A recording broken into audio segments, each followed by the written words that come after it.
오늘 본문에 나와 있는 말씀은 아마도 여러분들이 한두 번 이상 들어본 굉장히 좀 익숙한 그런 말씀이 아닐까 생각합니다. 예수님께서 직접 하신 말씀은 대부분 사복음서 안에 기록이 되어 있는데요. 성경에 보면. 그런데 바울 사도가 서신을 통해서 가끔 복음서에 나오지 않은 그런 예수님의 하신 말씀을 기록해 주는 경우가 있는데 오늘 본문에도 예수님께서 바울 사도에게 직접 주셨던 한 말씀을 여기서 언급하고 있습니다. 9절에 보니까 나에게 이르시기를 내 은혜가 네게 족하도다. 그러니까 주님의 은혜가 너한테 족하다. 이는 내 능력이 약한 데서 온전하여짐이라. 이렇게 말씀을 해 주셨다라고 하는 이야기입니다. 예수님께서 하신 말씀은 좀 신중하게 저희들이 잘 좀 들여다보기를 원하고, 그 말씀이 오늘 나에게는 어떠한 의미로 다가오는지 한번 묵상해 봄이 너무나 귀한 은혜가 될 것이라고 확신하기 때문에 오늘도 바로 그런 작업을 좀 여러분과 함께 나누고자 합니다. 먼저 왜 바울에게 이러한 말씀이 들려졌는가라고 하는 좀 배경 설명을 하자면, 고린도 후서를 여러분들이 묵상하고 계시기 때문에 다 아시겠지만 특별히 10장 이후로 바울 사도가 자기의 사도직을 변호하는 그런 말씀을 좀 많이 하고 있는데요.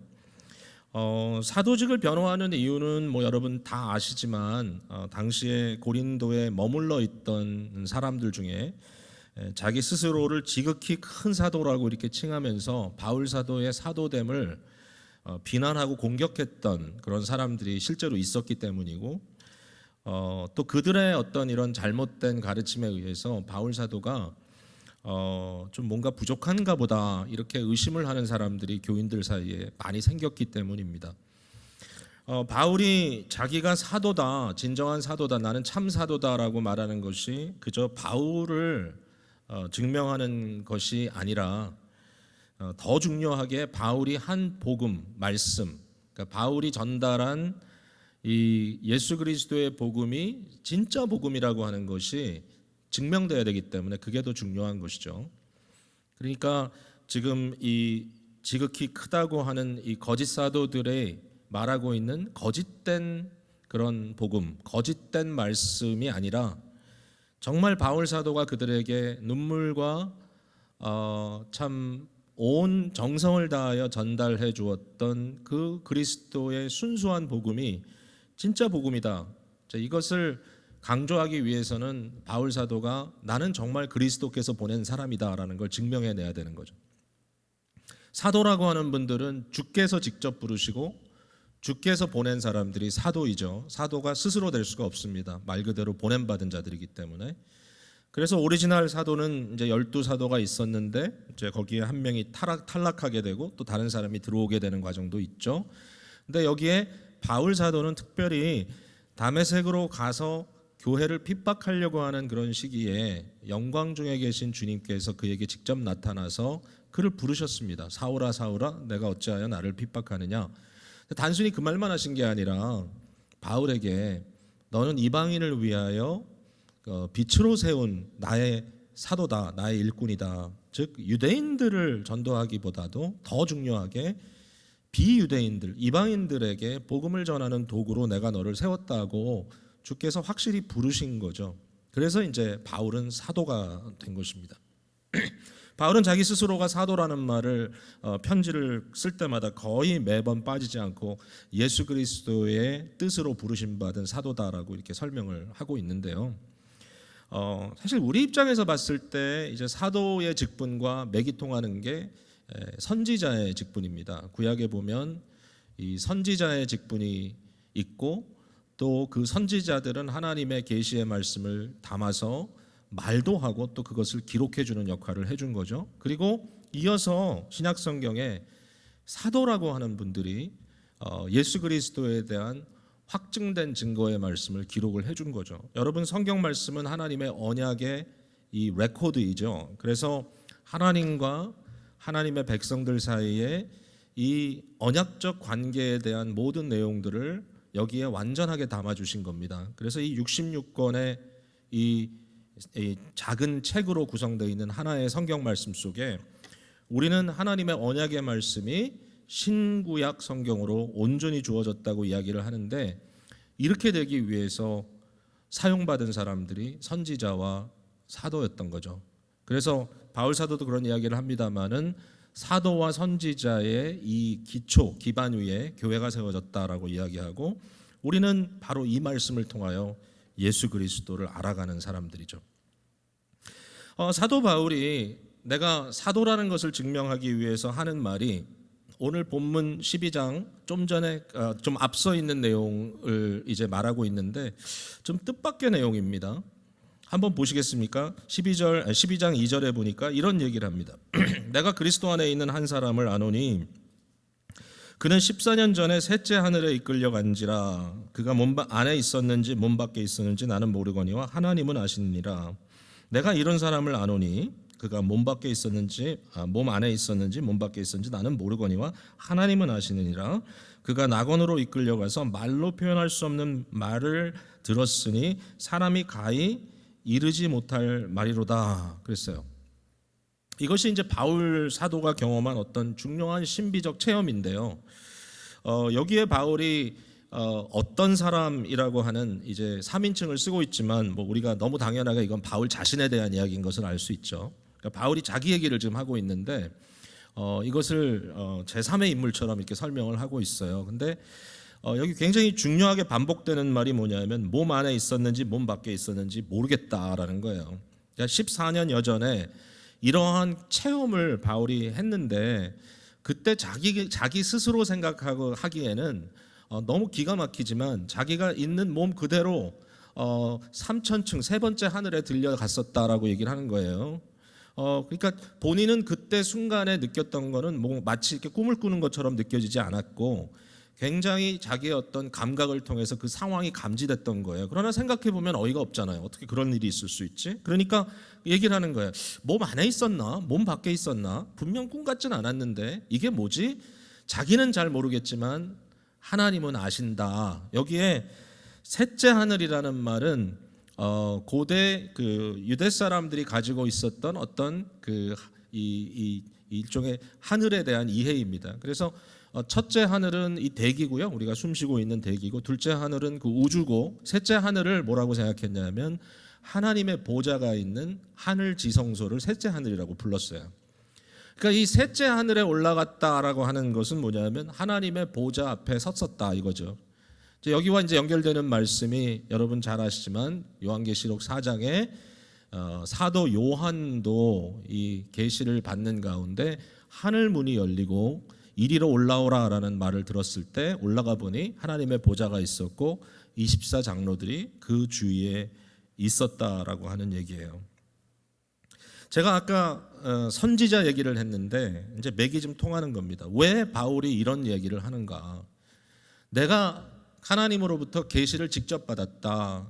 그 받은 계시는 감히 사람이 이룰 수 있는 말이 아니었다. 나는 하나님의 영광의 보좌 앞에 나아갔었다라고 이제 얘기를 하는 거거든요. 이게 구약의 선지자들의 전통하고 아주 맥이 통하는 겁니다. 여러분 너무나 잘 아시듯이 이사야 6장에 이사야는 높이 들린 하나님의 보좌를 받고요. 예레미야도 예레미야 1장에 하나님의 음성을 직접 듣고 영광 중에 하나님을 만나지 않습니까?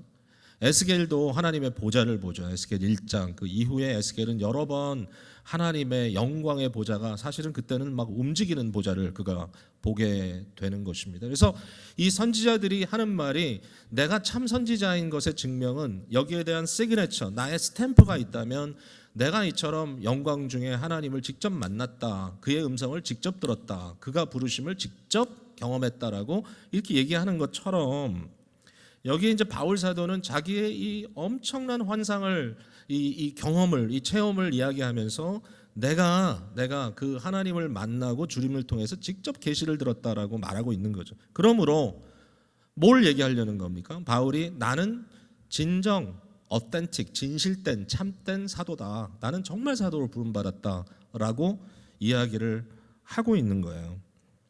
자, 그런데 이제 놀라운 것은 바로 7절입니다. 여기에 큰 터닝 포인트가 하나가 나와요. 그 뭐냐면 이런 얘기죠.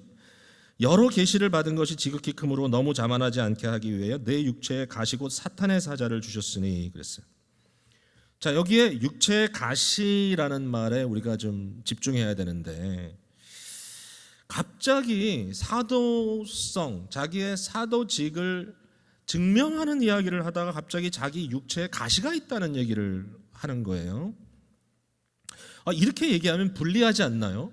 나에게 이런 육체에 심각한 허물이 있다라고 좀 바울이 얘기를 하는데, 이렇게 얘기하면 이건 도리어 바울의 사도성, 사도적 어떤 그 지위에 대해서 좀 도리어 허물이 되고 문제가 되는 게 아닐까라고 생각할 수 있는데, 여기에 바울은 놀라운 얘기를 하는 거예요. 내가 진짜 사도임을 증명하는 것은 또 하나가 있다라고 얘기하는 거예요.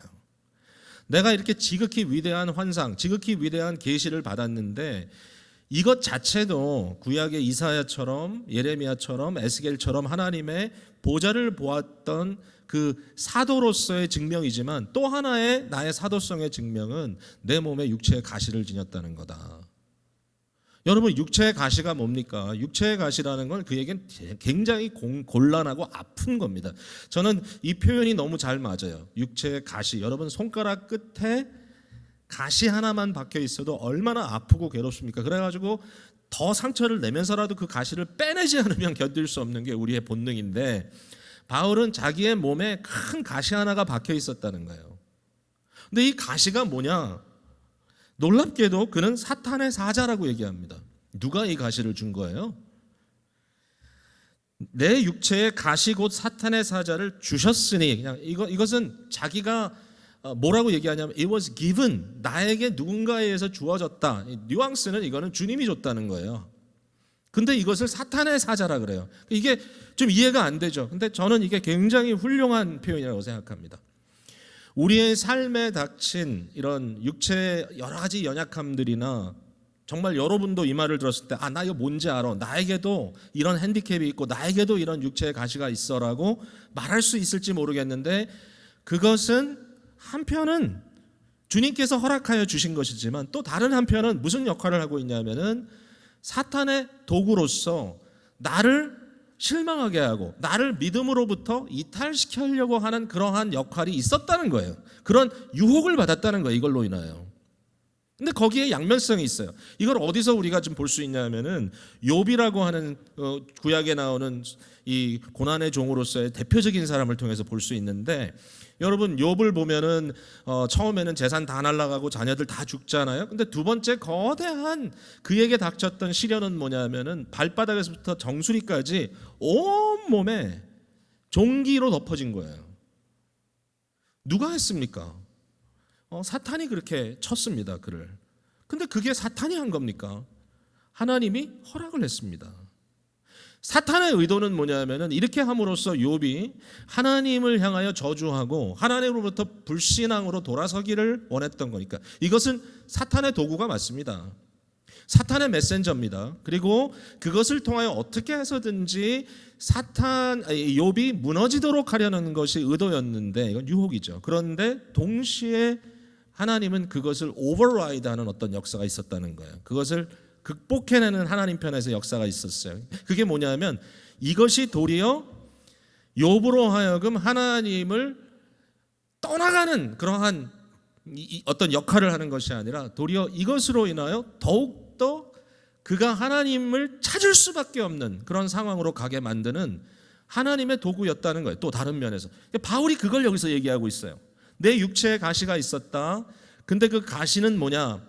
정말 사탄의 도구처럼, 사탄의 메신저처럼 그것이 나를 실망시키고 나로 하여금 하나님에 대해서 의문을 품게 하고 나로 하여금 불신하도록 만들도록 하는, 분명히 사탄이 나를 유혹하는 도구였음이 분명한데, 그러나 살펴보니까, 좀 더 깊숙이 하나님의 뜻을 살펴보니까 도리어 그것을 통하여 내가 사탄이 빠지는 범죄에 빠지지 않도록 주님께서 나를 돌보는 역사였다라고 그가 얘기하는 겁니다.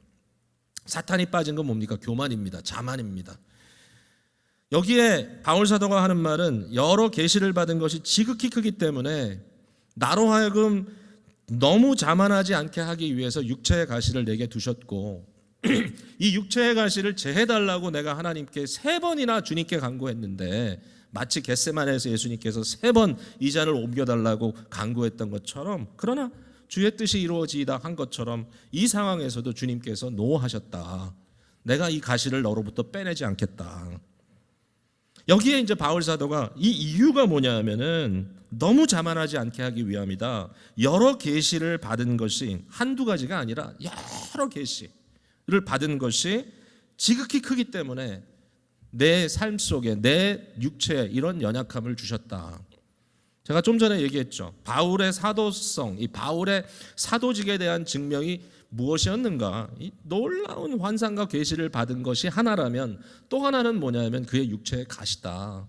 바울이 그 얘기를 하는 겁니다. 왜 나의 몸에 이렇게 육체의 가시가 있는가? 그 이유는 내가 진정 하나님의 놀라운 계시들을 받았기 때문이다. 내가 그걸 받았기 때문에, 내가 사도이기 때문에 나의 연약함을 통하여 내가 자만하지 않도록 하시는 역사를 주께서 하고 계시다. 저는요, 이 부분을 보면서 참 여러 가지 생각을 하게 됐어요. 우리는 일반적으로 사람들이요, 아무 문제 없이 다 갖추기를 좀 원하고 또 그런 것들을 보면 굉장히 좋아합니다. 예, 저 사람은 참 완벽해. 여러분 그런 사람들이신가요? 혹시라도 여러분 자신이 보았을 때 여러분이 키우고 있는 자녀들은 좀 그런 종류의 자녀들이 아닌가요? 제가 사역을 하다가 아주 어떤 젊은이들은 보면은 제 마음속에 그런 생각이 들어요. 야, 저 친구는 정말 어떻게 저렇게 됐을까? 너무 훌륭해 보이는 거예요. 일단 잘생겼어요. 네. 아주 외모가 아주 훌륭해. 거기에다가 보니까 믿음도 좋아. 좋아 보여. 어쨌든 거기다가 운동도 잘해. 근데 또 보니까 예술적이네. 못하는 게 없어요. 공부도 잘해. 돈도 잘 벌어. 뭐 하여튼 등등등등 해가지고 이렇게 봤을 때 정말 빠지는 게 없는 거예요. 제가 봤을 때 어떻게 사람이 저렇게 많이 가질 수 있을까? 어떻게 저렇게 하나도 빠짐없이 갖췄을 수 있을까? 생각하면서 그 부모가 그 자녀를 보면 얼마나 마음속에 뿌듯할까라는 생각도 들어요. 저런 아들은 장가 보내기 힘들겠다, 뭐 그런 생각도 들기도 하고. 누가 만족시키겠어? 근데 그런 것들을 보면서 야, 정말 참 좋다. 이왕이면 이렇게 다 갖춘 게 좋지 않을까라고 생각을 하다가도 여러분 이제 시간을 같이 지나다 보면은 뭔가 삐걱거리는 것들을 발견하게 됩니다. 사귀다 보니까 그렇게 완벽해 보이는 사람의 성장 과정에 있었던 이루 말할 수 없는 정말 여전히 자기의 마음속에 깊은 상처와 아픔을 주고 있는 일들이, 흔적들이 있었고, 또 보니까 큰 실패들이 있어요. 한편으로는 안타깝죠. 왜 저런 일이 생길까? 없었으면 좋겠는데. 근데 또 생각해 보니까 어떻게 보면 이것이 너무 당연한 거구나라는 생각이 드는 거예요. 여러분 만약에 이 세상에 완벽한 사람이 있는데 정말 완벽해. 자기도 완벽하고 주위 사람이 봐도 완벽해. 여러분 만약에 그런 완벽한 사람이 있다면 저는 그 사람에게는 적합한 타이틀이 있다고 생각합니다. 그건 뭐냐면 적그리스도입니다. 여러분 잘 생각해 보세요. 내 스스로 완벽하다고 생각하는 존재는 하나님이든지 아니면 악마입니다. 물론 악마는 잘못 생각하는 거죠. 적그리스도의 생각은 내가 모든 것을 갖췄기 때문에 나는 아무것도 필요치 않다라고 생각하는 겁니다. 그게 적그리스도입니다. 그리고 그리스도를 대적하는 존재인 거죠. 만약의 경우에 적그리스도는 아닌데 여러분이 보기에 참 괜찮아 보인다, 저 사람은 정말 흠이 안 보인다라고 생각하는 사람이 있다면 제 생각에는 그분은 아마도 자기 자신의 치부를 감추기 위해서 굉장히 힘든 노력을 매일 하고 살고 있지 않을까 생각을 해보기도 합니다. 무슨 얘기인가 하면 결국 우리 모두에게는 이런 약함들이 반드시 있을 거다라고 하는 얘기죠. 만약에 그게 없다면 여러분이 이 자리에 과연 있을까? 자, 이러한 상황 속에서 우리 주님께서 하신 말씀을 좀 들여다보겠습니다. 내게서 이것이 떠나가기 위하여, 바울이 처음엔 잘 이해를 못했으니까 이 문제를, 내가 3번 주께 간구하였더니 나에게 이르시기를 내 은혜가 너한테 족하다. 이는 내 능력이 약한 데서 온전하여짐이라. 이게 주님의 말씀이라는 것이죠. 이 말씀을 한번 좀 잘 생각해 볼게요. 첫 번째 등장하는 말, 내 은혜가 네게 족하다. 내 은혜가 너한테 충족됐다. 이 충분하다라는 말씀을 주님께서 하셨다는데 여기에 은혜는 뭔가? 그 질문이 들더라고요. 과연 주님께서 저와 여러분에게 내 은혜가 너한테 족하다. 네.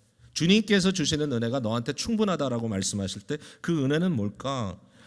물론 이제 바울에게 있어서는 여러 계시를 받은 것을 의미하고 있다고 생각이 들어요. 그러니까 위대한 계시를 주셨기 때문에 나에게 육체의 가시를 지니고 살기를 요구하셨다는 말씀이 나오잖아요. 그러니까 그럴 수 있어요. 그런데 은혜라고 말을 했어요. 여기에 나의 계시가 너한테 족하다.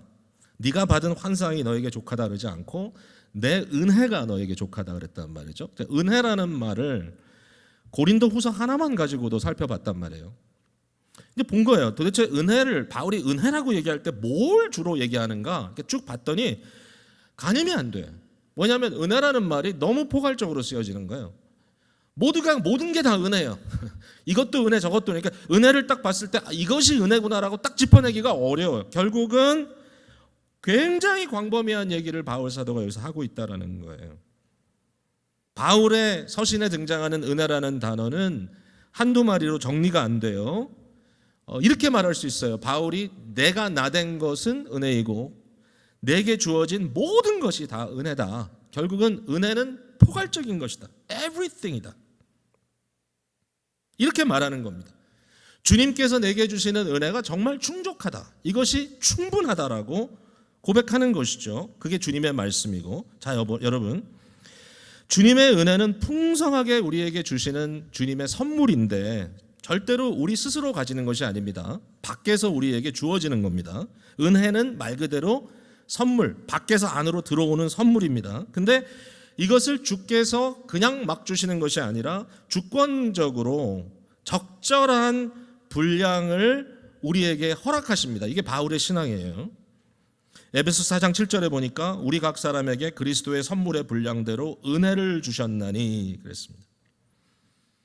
그리스도의 선물의 분량대로 마치 분량을 측정하시는 것처럼 주권적으로 우리 주님께서 우리에게 필요한 은혜를 주신다.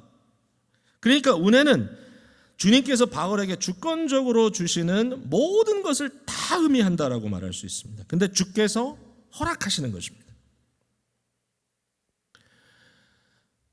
좀 더 생각해 볼게요. 자, 내 은혜가 네게 족하다는 말을 생각해 보면 그럼 이게 도대체 무슨 말인가? 이 말이 지금까지 너에게 준 나의 모든 은혜가 충분하니까 더 얻으려고 하지 마. 이만하면 됐어. 이만하면 네가 가진 것으로 얼마든지 먹고 살 수 있으니까 더 달라고 하지 마. 뭐 이런 뜻인가? 마치 은혜라는 것이 계속할 수 있는 일정한 양인데 하나님께서 내게 필요한 만큼 다 줬으니까 더 이상 바라지 마라라고 얘기하시는 것인가? 생각해 보니까 그건 아닌 것 같아요. 은혜라고 하는 것이 이렇게 딱 멈춰져 있는 개념이 아니더라고요. 제가 보니까 은혜는 샘물처럼 솟아나는 거예요. 은혜는 정적인 개념이 아니라 인격적이고 역동적이다라는 생각이 지배적으로 들어옵니다.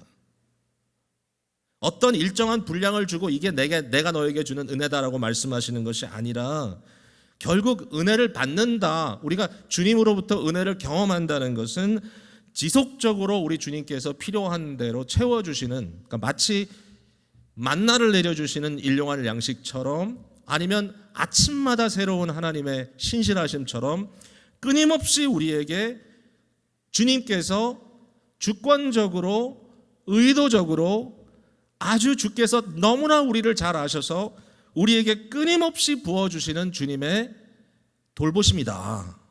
이게 은혜다라는 생각이 들어오는 거예요. 은혜는 끊임없이 주님께서 나의 모든 필요를 채워주시는 거구나. 여러분, 점점 더 이게 이해가 되죠? 이해가 되면 뭐죠? 점점 더 이것이 너에게 충분하다, 족하다라는 말이 좀 이해가 되기 시작합니다. sufficient 하다, it is sufficient. 이만하면 너는 충족하다. 자, 한 단계 더 나가 보겠습니다. 제가 좀 더 생각을 해보니까 그럼 은혜가 뭐냐? 은혜도 정리가 좀 되더라고요. 결국은 이 은혜의 핵심은 그리스도 예수 자신을 주시는 것이다. 결국 은혜로 내게 주시는 하나님의 은총은 그리스도시다. 그리스도 자신이 항상 우리와 함께 계시면서 나의 모든 필요를 지속적으로 채워주시겠다고 하는 주님의 약속이고 주님 자신이다. 그런 주님이라면 충분하다라는 생각이 들어옵니다. 비록 네가 몸에 지닌 육체의 가시가 괴롭고 불편하고 너무 힘들지만, 이것이 너에게 주어진 십자가처럼 너는 이것이 너무 힘겹지만, 그러나 그것마저도 짊어지고 갈 수 있는 힘을 내가 너와 함께하며 항상 부어주겠다. 내가 너와 함께하리라. 이 바울에 있어서 가장 궁극적인 고백은 주께서 내 곁에 서서 내게 힘을 주셨다라고 하는 고백인 것이죠. 그러므로 충족이라는 말이 이제 이해가 되는 거예요. 여러분, 이게 바울의 유명한 신앙 고백입니다. 빌립보서 4장에 너무 잘 아시는 말씀이죠. 내가 궁핍함으로 말하는 것이 아니니라. 11절에 어떠한 형편에든지 나는 자족하기를 배웠다 그랬습니다. 자족, contentment, 이것으로 나는 만족한다. 이것으로 나는 스스로 충족됨을 느낀다는 것이죠. It's enough. 이만하면 충분하다. 바울이 이렇게 얘기합니다. 나는 비천에 처할 줄도 알고 풍부에 처할 줄도 알아. 모든 일곧 배부름과 배고픔과 풍부와 궁핍에도 처할 줄 아는 일체의 비결을 배웠다 그랬습니다. 좀 전에 우리가 함께 읽고 지금 말하고 있는 이 고린도 후서의 말씀하고 너무 맥이 잘 통하잖아요. 일체의 비결을 배웠다. 그 비결이 뭐냐? 여러분, 그 다음 절은 말씀은 여러분들이 보지 않아도 머릿속에 다 입력되어 있는 말씀입니다. 여러분 따라해도 돼. 내게 능력 주시는 자 안에서 내가 모든 것을 할 수 있느니라. 내게 능력 주시는 자는 그리스도시죠. 예수 그리스도 안에서 모든 것을 할 수 있다. 이 말은 나의 어떤 능력을 말하는 것이 아니라 내가 모든 걸 할 수 있다라고 말하는 것이 아니라, 사실은 어떤 상황에 처하든지 나는 견뎌낼 수 있다. 나는 자족한다. 왜냐하면 어떤 상황에 있든지 우리 주님께서는 끊임없이 내게 능력 주시는 자로 나와 함께 하실 것이기 때문이다. 이게 바울의 고백입니다. 그래서 우리 주님께서 말씀하시는 거죠. 내 은혜가 네게 족하다. 내 은혜가 내게 족하다. 이해가 됩니다. 이제 좀. 정말 예수님께서 은혜로 나의 삶 속에 이처럼 함께 하시며 모든 상황 속에 동행하신다면 그것은 족하다. That's enough. 자, 그런데 주님께서 언제 어떻게 임하시는가라는 게 또 중요한 질문이겠죠. 그게 두 번째 포인트입니다. 이는 내 능력이 약한 데서 온전하여 짐이라 그랬습니다. 그리스도의 능력이 언제 펼쳐지는가? 그리스도의 능력은 어디 위에 덮여지는가? 여기에 중요한 비밀이 드러납니다. 바울은 그리스도의 능력이 자기의 약함 속에 항상 드러나더라라고 고백하는 것이죠. 바울이 앞뒤로 끊임없이 얘기를 합니다. 내가 부득불 자랑할진대 내가 약한 것을 자랑하리라. 11장 30절. 나의 여러 약한 것들에 대하여 자랑하리니. 12장 9절. 내가 그리스도를 위하여 약한 것들과 능력과 궁핍과 박해와 공고를 기뻐하노니. 12장 10절. 우리도 그 안에서 약하나. 13장 4절. 우리가 약할 때 너희가 강한 것을 기뻐하고. 13장 9절. 바울은 약함에 대해서 아주 적극적으로 고백을 하고 있고요. 자신이 강해지는 것이 답이 아니라 자신이 약한 것이 답이다라고 바울이 지금 얘기를 하는 겁니다. 내가 약한 그때에 곧 강함이다. 내가 약함 그때가 곧 강함이다. 바울이 약할 때 바울은 강하다. 그게 어떻게 가능하다는 얘기죠? 여러분, 이게 그냥 구호에 불과한 건가요? 아니면 여기에 어떤 분명한 의미가 담겨져 있나요? 여러분, 9절 말씀을 보세요. 그러므로 도리어 크게 기뻐함으로, 중간쯤에 나의 여러 약한 것들에 대하여 자랑하리니 이는 그리스도의 능력이 내게 머물게 하려 함이라. 그리스도의 능력이 내게 머무는 것은 어디 위에? 여러 약한 것들 위해. 자, 이게 언어적으로도 좀 중요한 의미를 갖고 있습니다. 그리스도의 능력이 내게 머문다. 이 성육신의 언어거든요. 그러니까 하나님이 육신을 입고 이 땅에 임하는 그 그림입니다. 이게. 예? 그리스도의 능력이 내게 머문다. 여기 머문다라는 단어는 장막을 친다라고 하는 단어입니다. 이게 요한복음 1장 14절에 말씀이 육신이 되어 우리 가운데 거하시니라는 말과 맥이 통하는 말입니다. 똑같은 말입니다. 사실은 뭐 약간의 변형이 있지만 같은 의미를 갖고 있는 거죠. 말씀이 육신이 되어 우리 가운데 장막을 치셨다. 이 성육신의 역사는 하나님의 능력이 약함에 임재하는 바로 이런 겁니다. 이 장막이 그리스도의 능력이 임재하는 이 성육신의 역사가 언제 나타나든가 바울은 약함 위에 나타나더라는 거예요. 이게 바울의 신학입니다.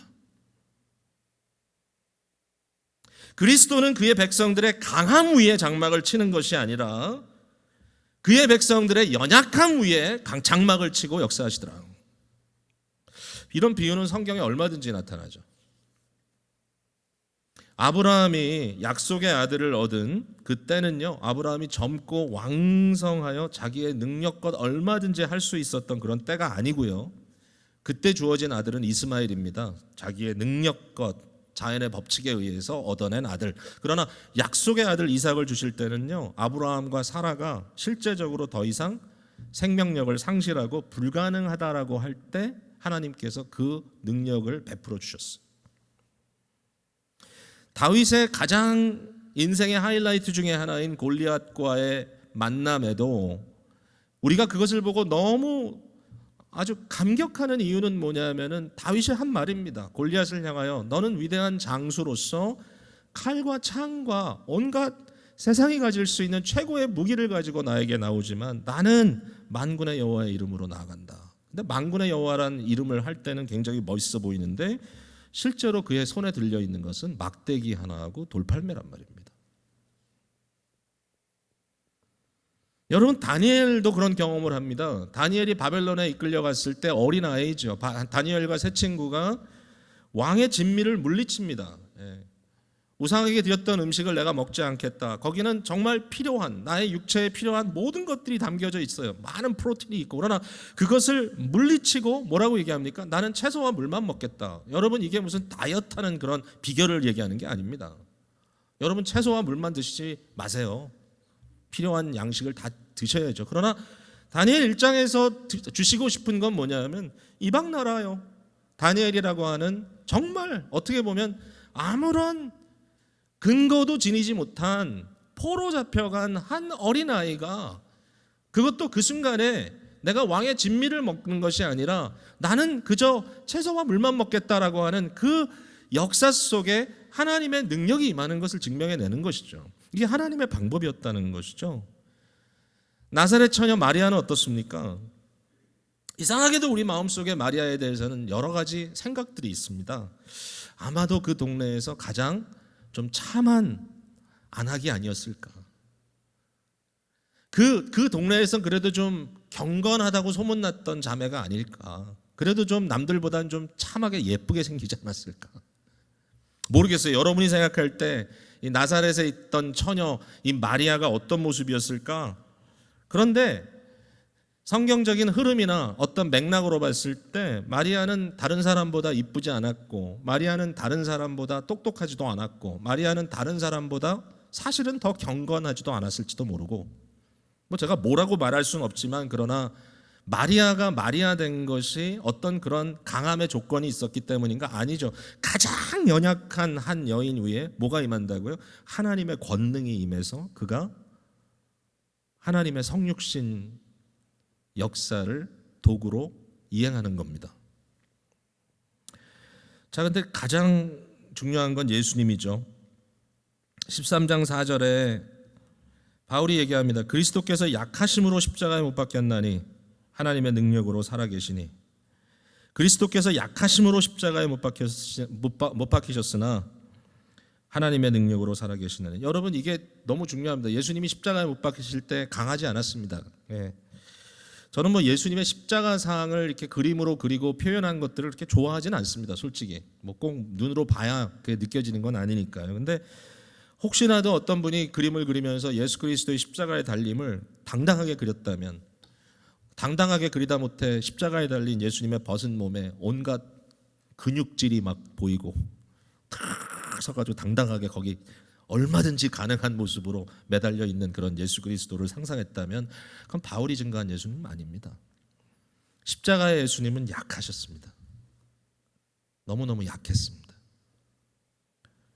그런데 그 약하신 십자가에 하나님의 능력의 역사가 일어난 겁니다. 자, 이제는 우리가 머리는 다 이해가 돼요. 예, 우리의 약함 가운데 하나님의 능력이 나타나고 그리스도의 권능이 거기에 텐트를 치고 임하신다.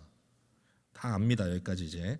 그리고 우리는 약할 때 곧 강하다. 자, 그러면 여러분은 이 그리스도의 능력을 경험하기 위해서 어떻게 우리가 약함을 지닐 수 있을까라는 질문을 한번 해봐야 되겠죠.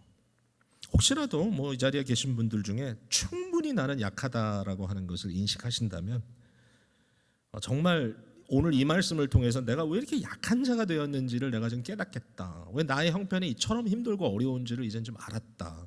왜냐하면 그 위에 주의 영광이 나타날 것이기 때문에. 이게 바울이 살은 경험이니까.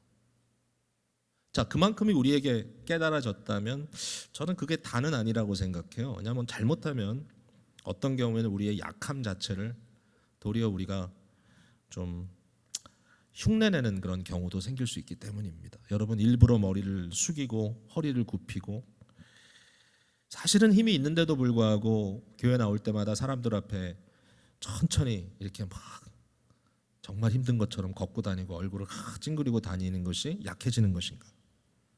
나는 약해요. 나는 약해요. 이게 약한 건가? 참 이 신앙에는 함정이 많아요. 그러니까 하나를 깨달아도 그 다음 단계가 이게 연결이 안 되면 또 이상한 행동들을 하게 되는 거예요. 그래서 제가 이걸 갖고 이제 고민을 하면서 사실은 몇 주째 믿음에 대해서 제가 고민을 좀 많이 하고 있었거든요. 구원을 받을 만한 믿음이란 게 과연 뭔가?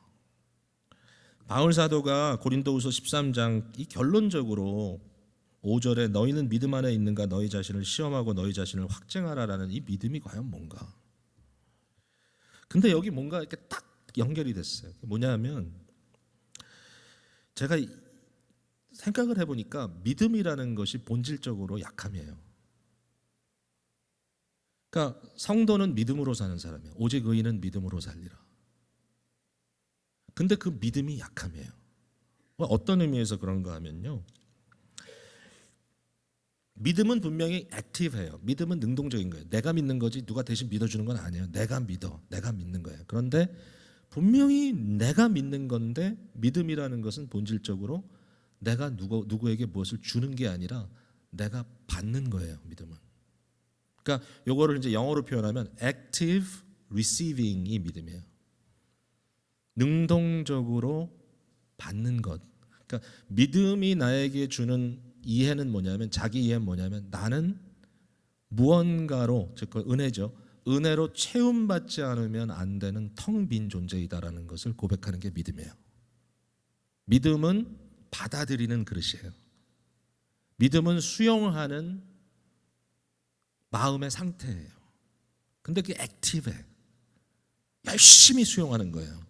열심히 받아들이는 거예요. 그리고 끊임없이 그리스도 예수께 요청하는 거예요. 주님 없이는 나는 살 수가 없습니다. 믿음이 강하다는 것을 오해하면 안 돼요. 아무리 생각해도 믿음의 강함은 어떤 강한 자세가 아니에요. 믿음은 약한 자세예요.